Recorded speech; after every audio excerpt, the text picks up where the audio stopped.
জীবনে সফলতা পাওয়ার জন্য সবচেয়ে গুরুত্বপূর্ণ 4টি মন্ত্র। যারা অসম্ভবকে কল্পনা করার সাহস করে তারাই মানুষের সমস্ত সীমাবদ্ধতা ভেঙে দেয়। এই ভিডিওতে এপিজে আব্দুল কালাম বলেছেন। ডক্টর এপিজে আব্দুল কালামের স্মরণে হানিবি নেটওয়ার্ক সৃষ্টি এবং GIAN দ্বারা যৌথভাবে এই পুরস্কারের আয়োজন করা হয়েছিল।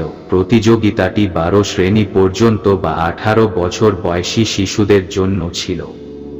আমাদের জানা উচিত কিভাবে পরিচালনা করতে হয়, কেবল কিভাবে সাফল্যকে পরিচালনা করতে হয়, কিভাবে ব্যর্থতাকে পরিচালনা করতে হয়। মহান প্রয়াত ভারতীয় রাজনীতিবিদ এবং বিজ্ঞানী এপিজে আব্দুল কালাম এই বক্তৃতা শুরু করেন।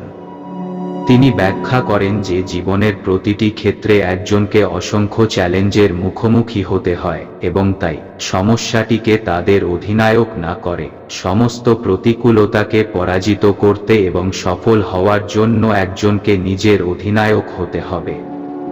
যারা অসম্ভবকে কল্পনা করার সাহস করে তারাই মানুষের সমস্ত সীমাবদ্ধতা ভেঙে দেয়। তাদের কল্পনার সীমা ভেঙে তারা বিশ্বকে বদলে দেয়। তিনি বলেন, মানুষের প্রচেষ্টার প্রতিটি ক্ষেত্রেই হোক না কেন, বিজ্ঞান, চিকিৎসা, খেলাধুলা, শিল্প এবং প্রযুক্তি, আমাদের ইতিহাসে যারা অসম্ভবকে কল্পনা করেছিলেন তাদের নাম খোদাই করা আছে। তিনি CV Raman, Isaac Newton, Albert Einstein এবং চন্দ্রশেখরের মতো আলোকিত ব্যক্তিদের উদাহরণ উদ্ধৃত করে সুন্দরভাবে ব্যাখ্যা করেছেন। একজন উদ্ভাবক হওয়ার জন্য একজনের অবশ্যই একটি সৃজনশীল মন থাকতে হবে যা ক্রমাগত কাজ করে এবং ফলাফল কল্পনা করে।